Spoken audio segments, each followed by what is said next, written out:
Well, thank you, everybody who's attending. This is the college financial aid overview for 11th and 12th grade families and students. And we're lucky enough to have Donald Kerr here with us. Donald's done a number of presentations with us over the last few years. He's the Senior Manager of Student Lending. Did I get that right, Donald? You did. For AAA. And he's going to do the review. I'm just going to kind of sit here and maybe jump in once in a while, but I'm going to let Donald take this over. And also thank Megan, who's doing our closed captioning for tonight. This recording is going to be put up on the website under the high school website under the guidance department. It usually is in two spots: presentations or college planning. Takes typically 24 to 48 hours for it to get up. So if you want to review it, if you're on, or if you have friends or family who want to look at this now or down the road, that's what it will be. So with that, Donald, I'm going to turn it over to you. All right. Thank you very much. And thank you, everybody, for taking time out of your busy schedules to join us here tonight. I'm been in this industry for probably about 25 years now, doing education finance, but I've also got my first of three kids who has gone through college and is now graduated. So I'm doing this from both sides of the equation as a parent who's gone through this. So I try to gear my presentation to give you the information I think you're really going to need or find useful when you go through this process yourselves. So I'm going to cover kind of a financial aid overview, how to apply, then time allotted. I'm going to go into a little bit about student lending options. How do you fund the college tuition? And even talk about at the end some cost saving ideas. So I'm going to pull up my presentation and share the screen. So let me start with that first, and then we will get going.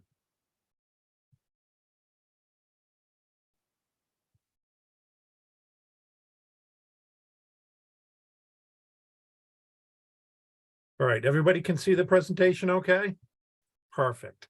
All right, so first thing is my contact information. There's a lot of content we're going to cover here tonight. So you may come up with a question later on you didn't think of, or you might be watching the recording and something else comes up. So feel free to reach out to me at any point in time. I'm always happy to answer questions, whether it's a simple 2-minute question or we have a 20-minute conversation. Happy to help at any point in time. So my email and phone number information is out here for anybody who wants to reach out to me at any time. So what I'm going to go over tonight, as I said, is kind of an overview of financial aid, the different types, try to get you guys ready to apply. How do you prepare to apply for financial aid? Where do you go and do it? And then kind of what are the next steps? What's going to happen next after you've applied for a financial aid? What is that financial aid process? And then how do you fund it? And of course, some cost cutting ideas as well. So the first thing I always like to start with is just kind of, as everybody's going to be going through the college admissions process, filling out all your applications, deciding where you want to go. You're going to start getting information back from colleges. And there's two types of aid you're going to hear from colleges. They're going to reply to you about how they're going to help you fund that college tuition. The first one is merit aid, and this is based on really any reason whatsoever the college finds your student attractive and they want them to come to their school. So athletics, academics, demographics, believe it or not. It could be simple things as simple as where you live in the country. I've seen schools down south offer people from the Northeast scholarships just solely because they want to have somebody from New England attending the school down south. If you get any of that type of aid, this is always accounted for in the admissions process. So you're applying to your colleges, you get that wonderful acceptance letter in the mail. You would also see at that point in time on that acceptance letter, any merit aid they're offering you. Then there's financial aid, which is based on your, as it would seem logically, your household financial situation. It's also based on budgets.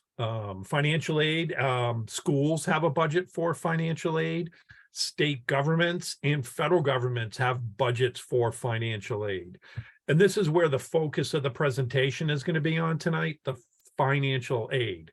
So they're two separate processes, just like applying for college and applying for financial aid are separate. Merit aid and financial aid are treated separately as well. Although financial aid does look at the whole picture. So if you've already been granted a nice merit aid scholarship, maybe $20,000 for an academic scholarship, when they're considering how much more financial aid they're going to give you, they do factor that in, that you've already received $20,000 in merit aid. But that's what we're going to focus on tonight, is just the financial aid process. Lots of myths associated with financial aid. Everybody hears that term and thinks it's all free money. And while it definitely is free money with things such as grants and scholarships, it is also kind of self-help aid, as I like to describe it. There are such things as financial aid loans and even financial aid work study or employment around the college campus. All are going to help you pay that bill, the big tuition bill, but it's not just free money. It consists of everything. In addition to the federal, state government, where financial aid comes from, it's probably important to note the college themselves. They probably are the biggest source of financial aid for most families. You can also look outside.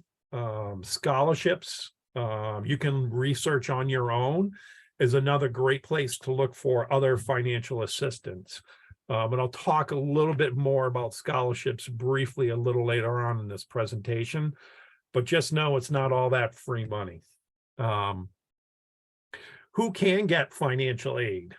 So I'm going to pause here for a minute and just kind of set the stage for a little bit of the rest of my presentation. That thankfully for everybody that's out there, you're going to be applying for FAFSA during what I'm going to say is probably some of the best times I've seen in my 20+ year career, because the FAFSA form is going through a process where it's being simplified. It's going from a 108 question form down to a 36 question form, which is fabulous for everybody who has to fill this out. I was anticipating all the changes we're going to be going in this year. However, with the scope of changes that are being done, the government is kind of doing a multi-year approach and phasing in some different changes. So throughout my presentation tonight, I have a couple of areas I've highlighted. Then I'm going to point out some of the changes and how it may affect some folks when you're filling out the FAFSA form. Who can get aid? Basically everybody. Everybody can qualify for financial aid, and everyone should be applied. The basic eligibility is you have to be a citizen, you have to graduate or have your GED, have to be enrolled at least half-time. One of the things that is going away this year is register with a selective service. That used to be a requirement. In order to get financial aid, if you were male, you had to register for the draft. It's still a law in this country. Males still have to register for the draft, but it no longer goes into the FAFSA form and no longer affects financial aid. But probably the biggest one on this slide is maintaining satisfactory academic progress. That freshman year comes and maybe you've got a nice financial aid package. It makes a school very affordable. If the student doesn't maintain their grades, that financial aid could be taken away in subsequent semesters or even the following year. So it's something to be aware of when you're getting the financial aid package. You want to look to see how much of that can be tied to grades. If you do find yourself in that unfortunate situation, there are ways to regain your eligibility. So don't worry about it, but just be aware it's something that can happen. All right, so how do you apply for financial aid? What type of forms do you need to fill out? The most dreaded one everybody has heard of is the FAFSA form. every college is going to want you to fill out this form. So it is required by all colleges in the US. Good news is it is free to file, so it's not going to cost you anything to fill out this FAFSA form. And it's a one form which will get you access to financial aid from multiple levels. So it's going to get you access to financial aid from the federal government, the state government, and the college themselves. So it's nice. It's one form and it covers all three bases for you. In addition to that FAFSA form, there are probably around 250, it might be around 260 this year, 260 colleges in the US want you to fill out a second form on top of the FAFSA form. It is called the CSS Profile Form. What that gets you access to, and it only impacts financial aid from those individual colleges. So the CSS Profile Form does not affect your federal financial aid or any state financial aid you may qualify for, just the college themselves. Good news is you have to fill out this form. Some of these colleges tend to have bigger financial aid budgets. So why they may be asking for more information, there could be a little bit of, pot of gold at the end of that rainbow, so to speak, and you could get a little more financial aid potentially. Not free to file, but it's such a minimal fee. It's only $25 for every college you have listed there. But be aware of it, because if you're attending one of these colleges, you don't want to miss this second form. Timeline, that's one of the most common questions I get. And realistically, all the questions tend to be on deadlines. And I have one slide dedicated to just the deadlines. So this is just going to kind of talk about the overall timeline on how things are going to happen and when. So October 1st is when these financial aid forms become available. They're released for the first time, and you can actually start to fill them out. The same time you're applying for financial aid is overlapping with the times you're applying for admissions to college. So these processes are going to overlap, but generally around, if you fill out your FAFSA forms and your profile forms at the same time you're doing your admissions, you're going to start finding out, generally January to March, hey, what colleges you start getting into. Those wonderful acceptance letters and congratulations letters start arriving, and emails, and you start getting that excitement around where you're thinking you're going to be going. And then in the springtime, around March, April, the colleges are going to send you what they call a financial aid award letter. This is an offer of financial aid based on the fact of those forms you filled out, the FAFSA form and the CSS Profile Form. Very important time, because once you get that award letter from the college, this is kind of your first time as a family where you realize what your bottom line number is going to be. So it's critical, and they're all different. They're all going to be different bottom line amounts from all different colleges. So you're really going to want to spend some time comparing them and really evaluating who's giving you the better financial aid offer. And then, of course, May 1st, that's decision day. That's the last day for you to make a deposit down to the college on which you want to go to. You can certainly do it earlier. In the past couple of years with the pandemic, I've seen some colleges extend those deadlines. But traditionally, May 1st is your deadline date for making a commitment to what college you're going to attend. Then, believe it or not, after that, it's going to be a little bit of a while. The school prepares the tuition bill, which they send out to you anywhere from June to August. And then you, as a family, have to worry about funding the education on that time frame, June to August. Whether you're doing student loans, home equity loans, taking the money out of your savings, whatever your options are, that's when you'll do it. So if you're ever getting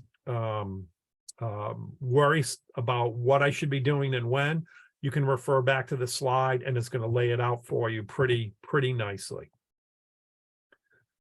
Types of aid. So the gift aid, When you're getting these financial aid award letters in the mail, anytime you see these things, these words of scholarships, grants, or awards, you know that's the good stuff. That's what we call gift aid. It does not have to be repaid. Self-help aid are going to be the other types of aid you're going to see on the financial aid award letter.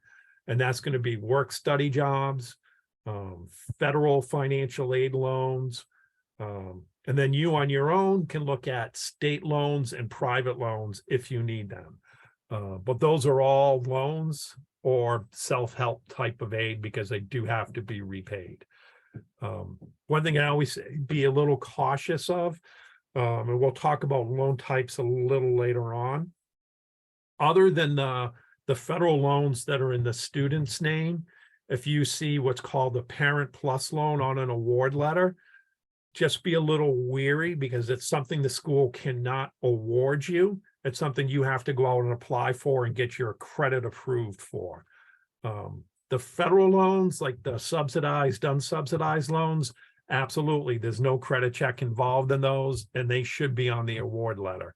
But anytime you see a Parent Plus loan on an award letter, just know there's additional steps for you to go through to take advantage of that process. So the good stuff, that free money, right? What is it? It's based mostly on what we call your need, your financial need. So that's why you're filling out these financial aid forms like the FAFSA and the profile, so the school can determine the strength of your financial aid, financial need, and see if they want to give you any free money. Scholarships, which is something I strongly recommend everybody do, from now until the day their student graduates. These can come from private organizations, and they're based on any criteria whatsoever. They don't get repaid, which is always good. That's the stuff you want to look for. Some scholarships can come from your college directly. Even some federal and state resources will give you college scholarships. But private organizations are a great way to do it. I always say it's like the lottery, right? You don't play, you got zero chance of winning. But if you go out and apply for some scholarships, now you've got a chance of winning some of that free money. So an activity that's well worth it for every family out there. So keep that in mind. You can look for scholarships on your own. You just don't have to rely on this financial aid process. It will account for some of them, but you can certainly do a lot on your own as well. Can I interrupt just for a second, Donald? Sure. Just for our students, we have a list. They go on to Naviance of scholarships. There's a big national list, as you know, but we get ones that are state, local, have something to do, maybe with our area. So those are all up under the Naviance website that they have access to. And then right before February vacation, what we do is we collect a lot of local scholarships, PTOs, banks, booster clubs, those kinds of things, folks who had, maybe parents or grandparents that worked in the district, those kinds of local, and there's a lot of them. We put all that together. The students have one form they get to fill out. There's usually one big essay that everybody asks for or that is part of the process. Then some of the individual scholarships will have smaller sub essays to write. But the whole thing only takes a couple hours tops to fill out. And we'll send that out with all the directions in February. It's usually due right after February vacation. And then we either meet as a scholarship committee, or some of those scholarships go back out to the individual committees of each group that's sponsoring, and we get all the names, and then they're presented at class night at the end of May. So, but again, I agree with you. I can tell you lots of stories where students gave up $500, $1,000 because they didn't apply, and they were part of the soccer team, and they obviously would have gotten something because they were only 3 seniors and there were 3 scholarships, but they just didn't bother to apply. And the other, I think, the thing that tends to happen is, oh, well, I'm not in the top 10 or the top 20%. A lot of these scholarships don't have anything particularly to do with that. They may be, you have to have a family member who's a fireman, or you are going into education and you went to a certain elementary school. So, we try to encourage the kids apply, because you might not even realize that you meet a certain criteria along the way. So just for our kids only. Yeah, that's a great service. I'm glad to hear you guys do that for your families. That's fantastic, because it's very important to help reduce the overall cost.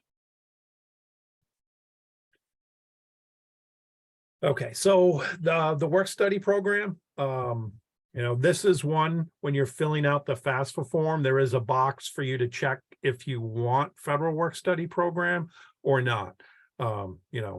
Some families are going to want their kids to focus on education. You can simply check no, and you won't be in the running for a federal work study program. But if you want your child to work while they're in college to make some money, this is probably the best way to do it, because it's part-time employment. It's around the college campus. They know the students are working the jobs, so they're flexible. And it is based on financial need. So, my son was an engineering student. Math was not his strong subject. So how he picked engineering, I don't know. But I told him in his freshman year, I said, you are not checking that box for federal work study. You are focusing on your studies, getting through your first year, and then you can work in subsequent years. So you don't have to apply for it if you don't want it, but it's a great resource and probably one of the best jobs you can get if you want your child to make some money while they're at school. The financial aid loans, in my day, we would call them the Stafford loans. They are now called the direct subsidized and unsubsidized loans.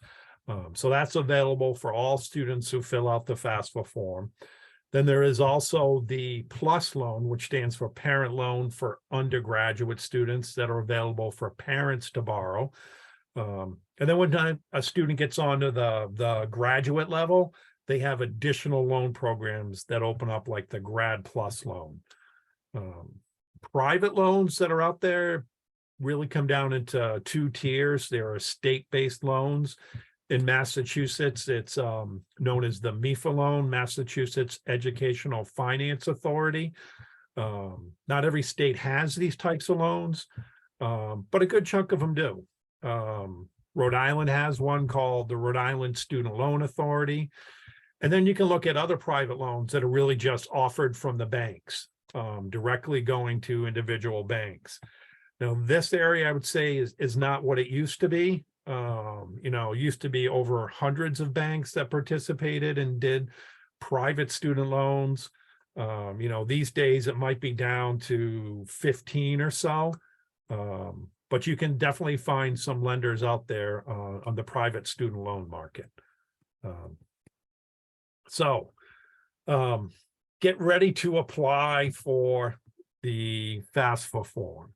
So that's where I'm going to focus on. I'm not going to talk too much about the CSS profile form, but there's really 3 easy steps everybody can do to get ready to apply for the FAFSA form.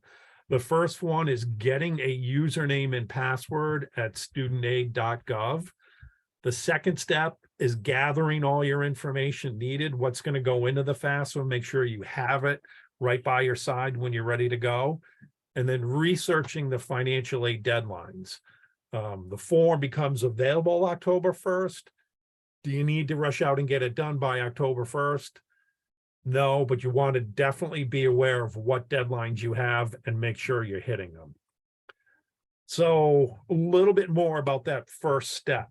What everybody needs to do is apply for what's called the Federal Student Aid ID. And the student and at least one parent needs to do this. Reason being is the FAFSA form is one form that contains student and parent information on the same form, and both parties have to sign it. So the username and password will act as your electronic signature. It allows you to sign and submit the FAFSA.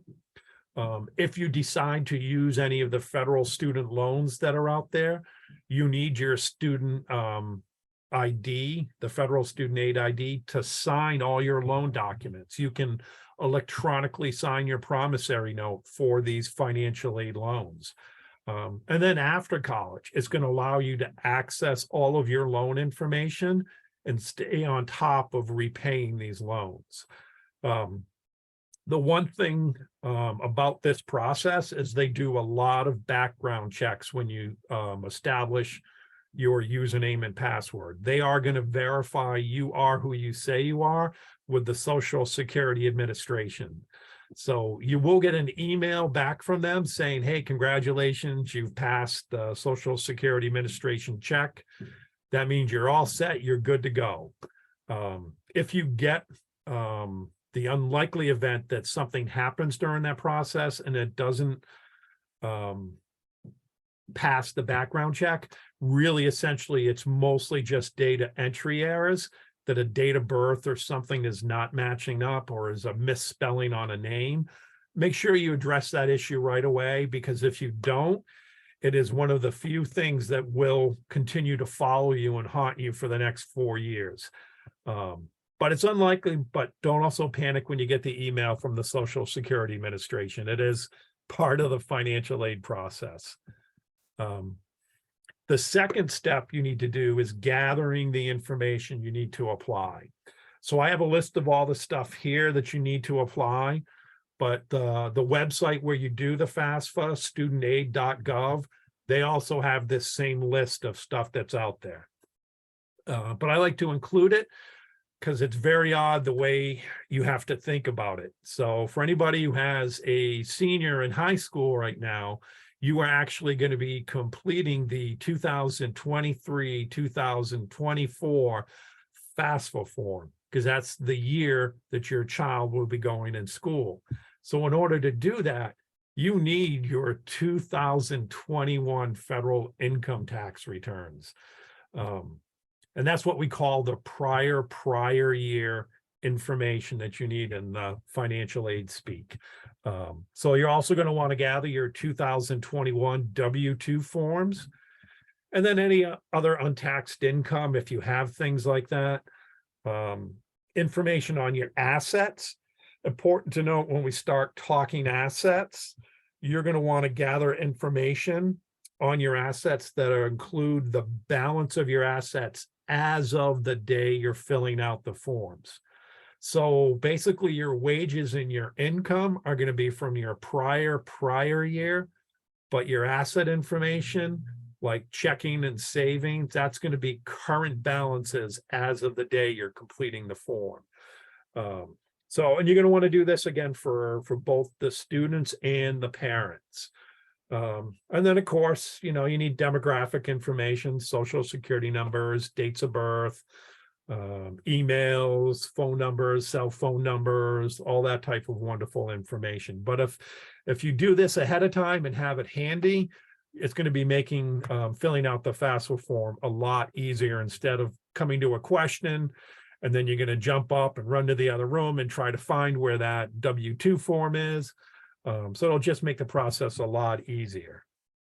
Deadlines. So that's kind of the third easy step for filling out the form. Be aware of your deadlines. So because it comes from 3 sources, right? It comes from the federal government, comes from your state government, and it comes from the college yourself. You want to look at all the deadlines there. Basically, the federal government essentially doesn't have a deadline. It's the end of the academic year. So your student could be in school for the entire year. They're about to end the academic year. You could still go and fill out the FAFSA form and qualify for federal aid from the government. States have a deadline. Some states may have deadlines February 1st, March 1st, maybe even May 1st. Studentaid.gov keeps a list of all the states and their deadlines. So you want to take a look at that and see what maybe your state deadline is. But the most important deadline is going to be from the college themselves. So every college you're thinking of applying for, you want to visit that individual college's website and look under the financial aid section for what they call their priority deadline date. and write all these deadline dates down. So if you have your state deadline dates, write it down. If you have 5 colleges, write down those 5 deadline dates at those 5 colleges. And then look and see what is the earliest deadline date. And that's when you want to make sure you have your FAFSA form filled out by. Now, doing this, does it guarantee you're going to get money?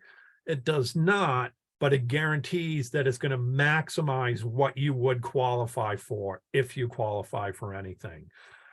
So research your deadline dates and just abide by the earliest date that you come across. Never hurts to get it done early. This is one thing you want to get off your checklist. Absolutely, go ahead and get it done early. I'm a big fan of that and believe in it, but you really do not want to miss that deadline. I have unfortunately worked with families that weren't even aware of the deadline. Year 2, when they worked with me, they got it in by the deadline. And we're talking $15,000, $20,000 in financial aid that they missed out on in that first year by not hitting their deadline. So college is expensive. You want to make sure you can get every dime you can to help you fund it. All right, so those are the 3 things you want to do to prepare to apply. Where you're going to go to apply is the studentaid.gov. And I have just a screenshot of what the site looks like up here, because there are some other sites that have very good marketing services, and they will tend to get in front of you before the legitimate site from the government. So make sure it looks like this, and always double check the URL. Always make sure you see the .gov in the URL before you start filling out the form.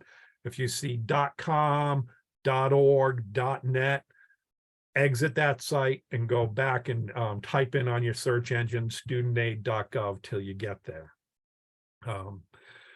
Important to note, you are going to have to do this every single year. So this is something you'll be doing once a year for the next 4 years.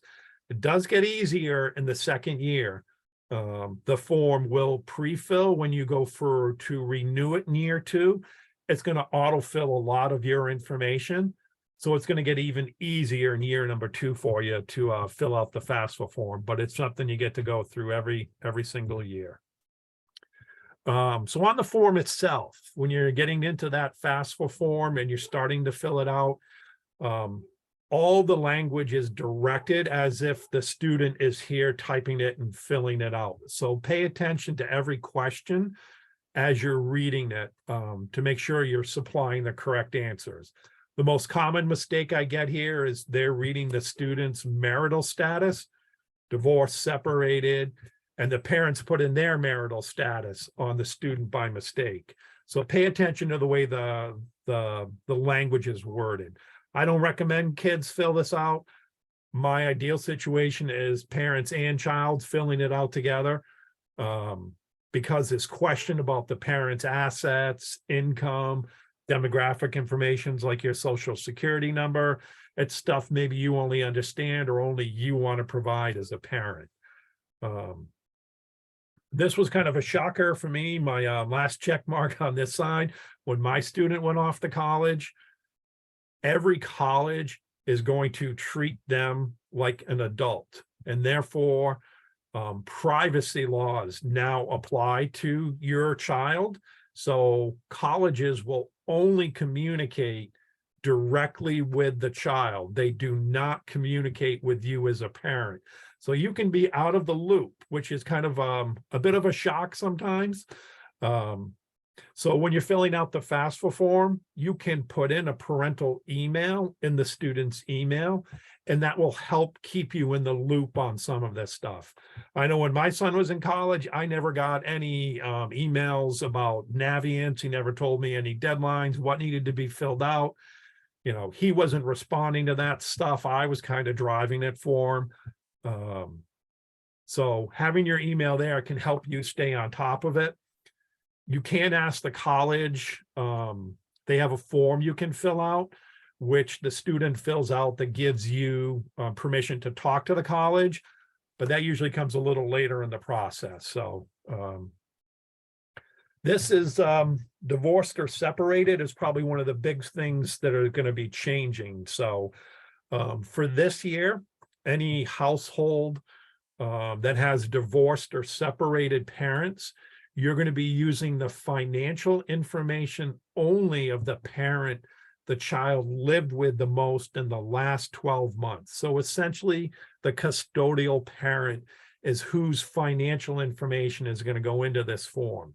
The non-custodial parent, or the parent who does not live in the household, their information does not go into the FAFSA form. Their income and their assets are not looked at or counted.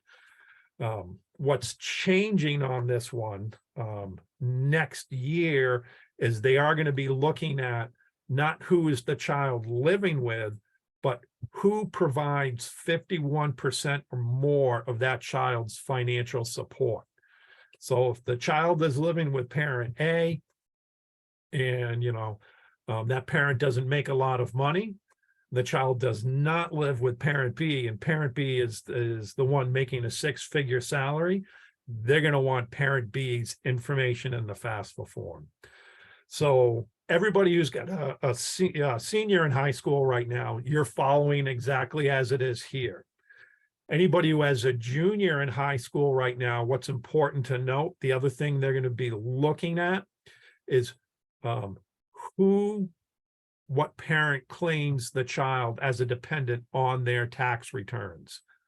So anybody with a junior in college, a junior in high school, your financial aid form is going to be based on your 2022 tax returns, which are not yet filed. So you still have a little bit of time for planning and knowing how that's going to affect you. But everybody else, you're going to use this rule, divorced or separated, who the student lives with. What they look for is the household information.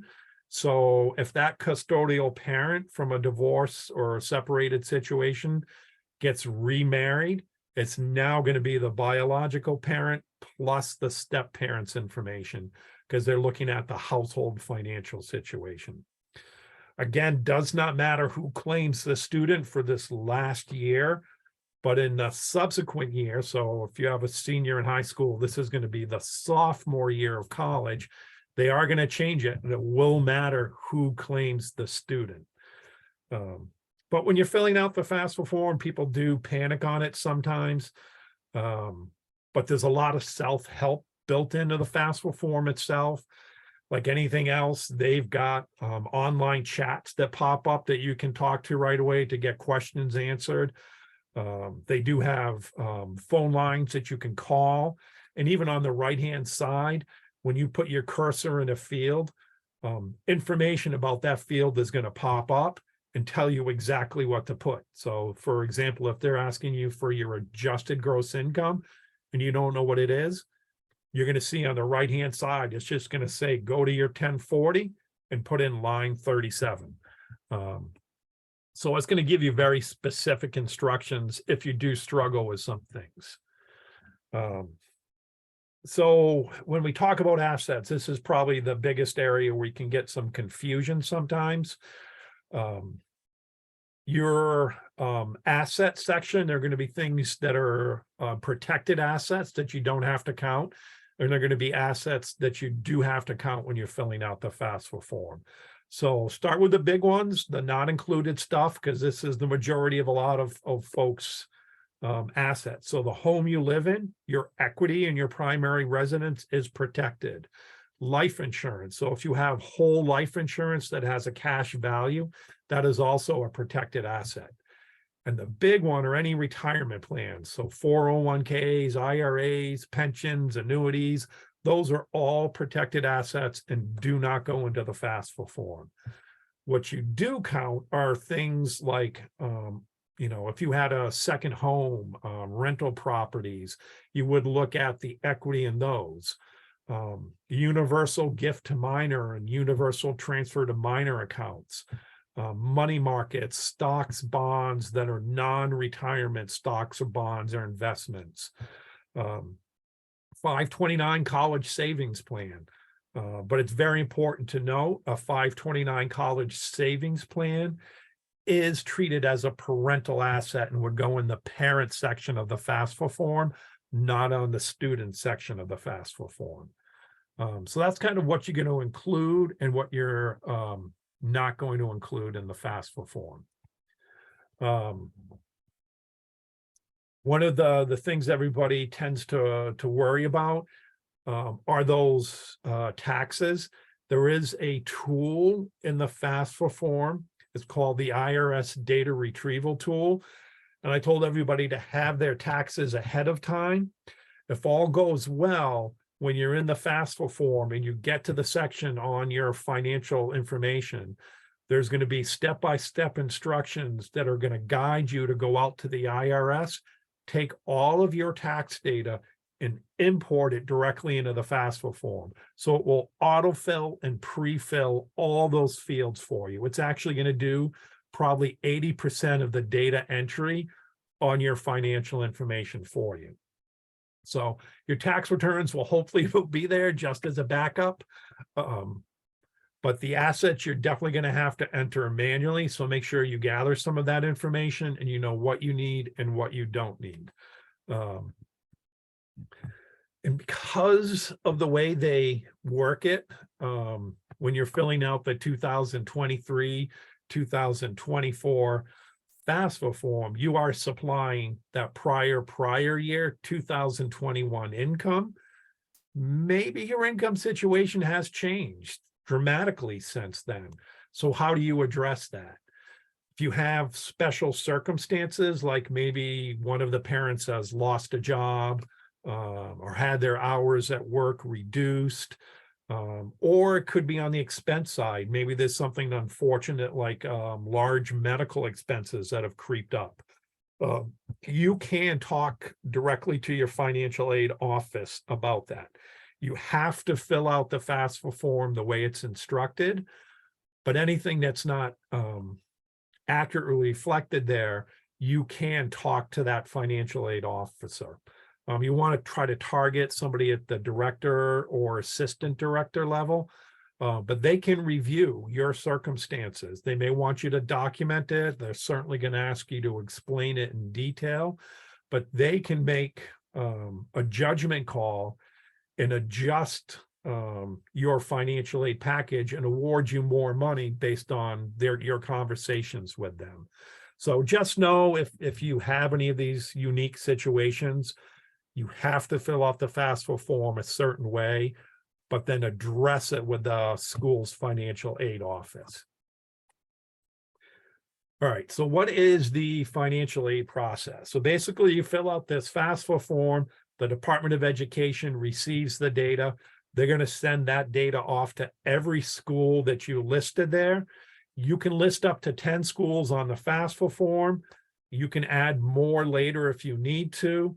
And if you're listing schools, you list only 5 and you think maybe later, while we're still in the discovering what schools we want to apply to, you can go back later and add additional schools.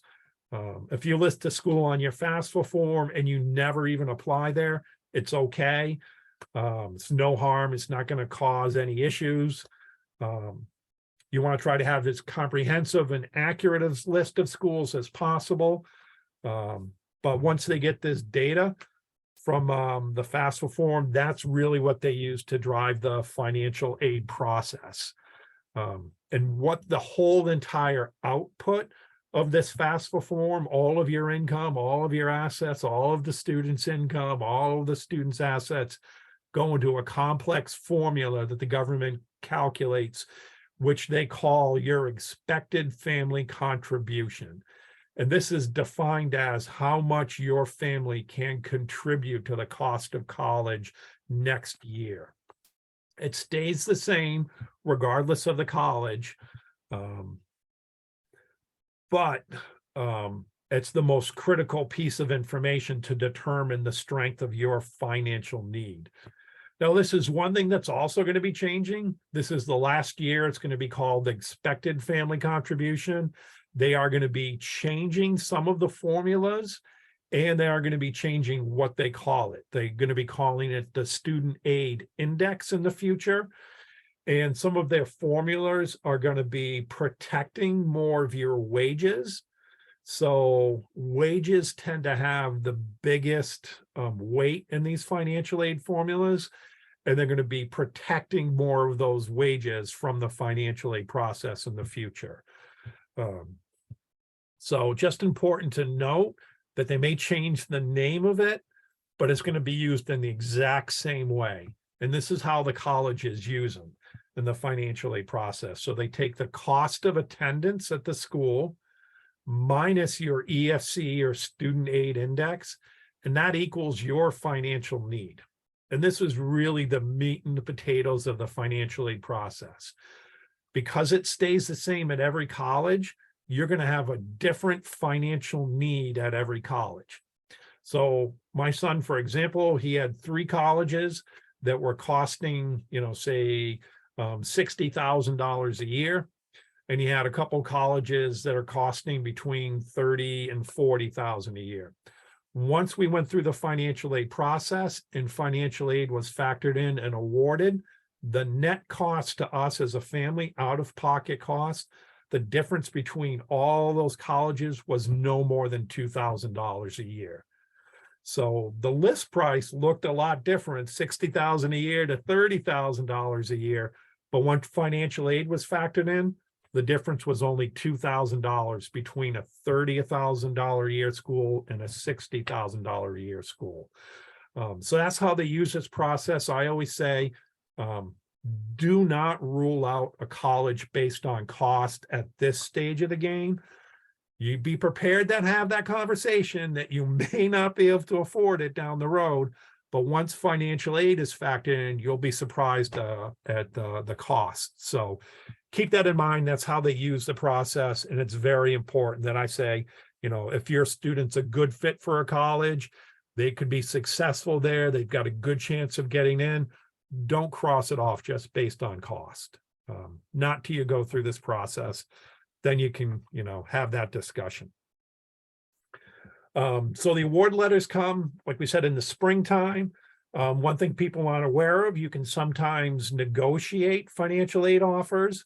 So if you have a really good financial aid offer from one school, but you really want to go to another school and it's not as good as an offer, there are certain times you can negotiate. In my opinion, it never hurts to ask, as long as you ask nicely and in the right way. They're not going to say, take away anything they've already offered you, and you'll never know. I have seen families I've worked with get thousands of dollars more in financial aid with a phone call.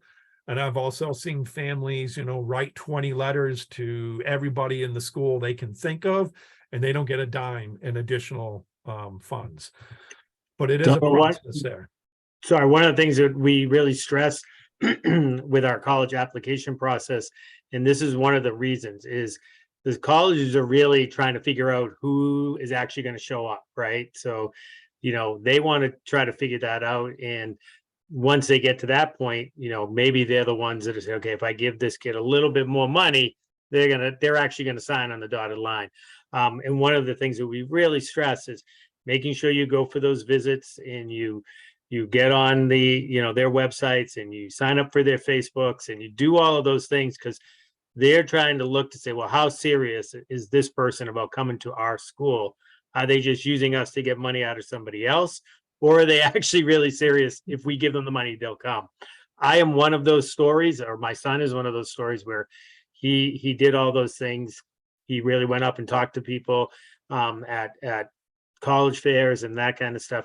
So when we had to go and say, okay, it's between this school and this school, really wants to go here, but it's a few more grand.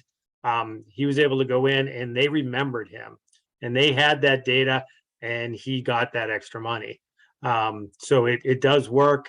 We really, really stress. It doesn't happen all the time, as you well know, but I think the fact that if you're going to the open houses and the student acceptance days, and you're on the website and you're joining the Facebook, they track all of that stuff, because they're trying to figure it out themselves. So, I know this isn't about the application process, but I think it's really important to do that, because it might come back and help you out down the road.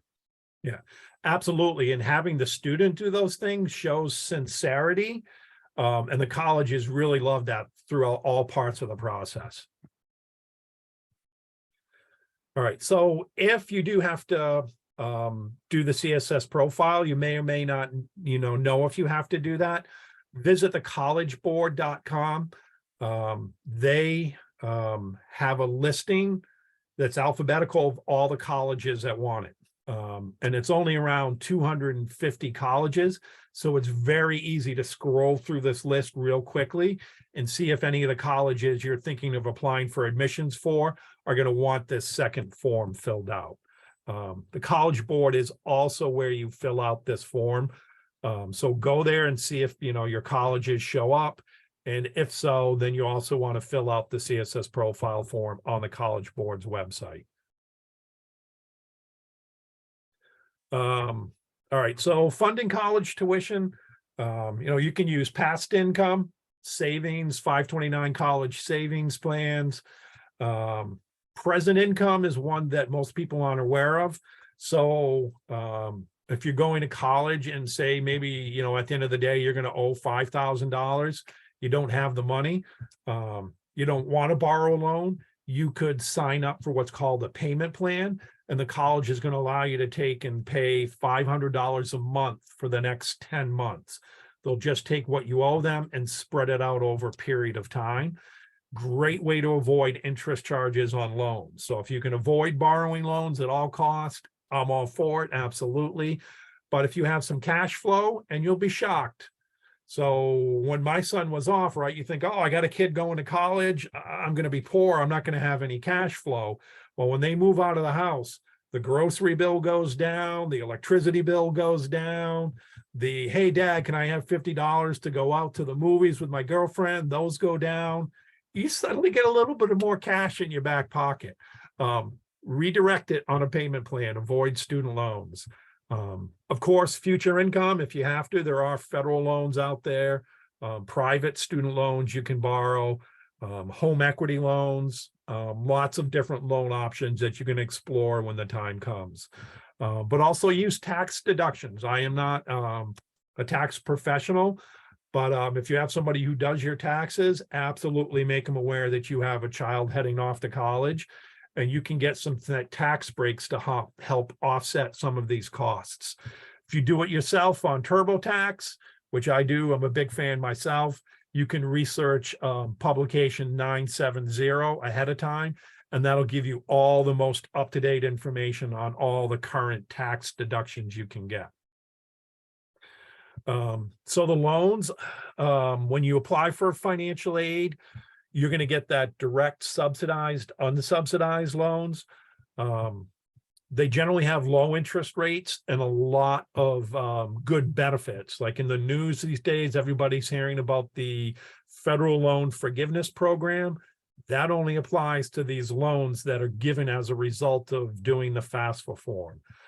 So if you need to borrow, you absolutely want to borrow the federal loans first and use those because they're the lowest cost and they have the best benefits that are out there. Unfortunately, it's not a ton of money. So freshmen can only get these financial aid loans for $5,500 as a freshman, $6,500 as a sophomore, and then $7,500 junior and senior year. But they're very good, and you should definitely use them again if you need to borrow. As a parent, you have an option of using what's called the Parent Plus loan. However, this is a loan that you need to go out and apply for separately, as opposed to those direct subsidized and unsubsidized loans. The schools are just simply awarding those to the student. Interest rates change from year to year. 7.54 fixed is where they're at. They do have an origination fee of around 4.22%. So with Parent Plus lines, I always say, no, they're out there as an option, but look around, look at private loans, look at some home equity loans, and look at the different rates that are being offered. Because when it comes to other loans, other than those direct subsidized and unsubsidized loans, you really want to do your research and see what makes the most sense for you. Some loans will have the student as the borrower, some may have the parent as a borrower, some may have joint, so you can get joint responsibility. There could be variable rates or fixed rates. And then all different types of repayment terms. You can pay on the loans right away, which is the least expensive. You could do interest-only options while your student's in school. And you can defer payments on student loans until after the student graduates. However, you got to be very careful. That's one of the more dangerous ones because interest is adding up during that time. And it's very easy for that debt to kind of snowball out of control pretty quickly. Couple of quick cost-cutting ideas. So I know we're getting close to 7 o'clock here. I wanted to cover these because these are some of my favorite. So, obviously in-state tuition can help you save. Regional tuition, so maybe you happen to be, close to the border of another state. Sometimes you can get regional discounts. Sibling and legacy discounts are things that are sometimes offered by schools, but you have to ask for them and seek them out. So ask for those things. If you're going to send 2 kids there, or if you have a relative who went there, ask the school about that separately. But my favorite one is the New England Board of Higher Education. And what this states is, say you live in Massachusetts, and in the state of Massachusetts, they do not offer at a state school a particular major, but that particular major is offered by a surrounding state college system. You can go there at a discounted rate. So my son, again, perfect example, Massachusetts residents, he wanted to be a mechanical engineering technology major. That is not offered by any of the UMass systems, any state school in Massachusetts whatsoever. It is offered by University of Maine. So he got to go to the University of Maine and got a discounted tuition price. He didn't have to pay full out-of-state tuition. So if you're considering state schools and maybe a very unique or specific major, go to this website and research it. On average, families can save around $7,500 a year on the cost of tuition. So it's worth it. And then, of course, taking, advanced placement and college level exams, so you can kind of test out and get some college credits ahead of time. So if those colleges are going to let you take these exams, that's less classes and less money you're going to have to pay out in tuition.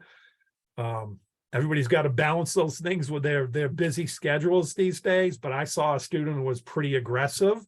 They were able to shave off 1 whole semester from their, 4-year degree. So they got out in 3.5 years. That saved them a good chunk of money. Then the obvious things too, staying off campus when the college will allow you to. My son did. He had to stay on campus that first year. It was required. But in year 2, he got to move off campus, got 3 roommates, and the cost went way down. And quite frankly, where he was living, the quality of the place went way up as well. So he got a nicer apartment than what he had on the campus, and he saved some money. Cheaper meal plans. Don't starve your student, but my son never ate breakfast at home. So I wasn't paying for a plan for 3 meals a day when I know he was going to only be eating lunch and dinner.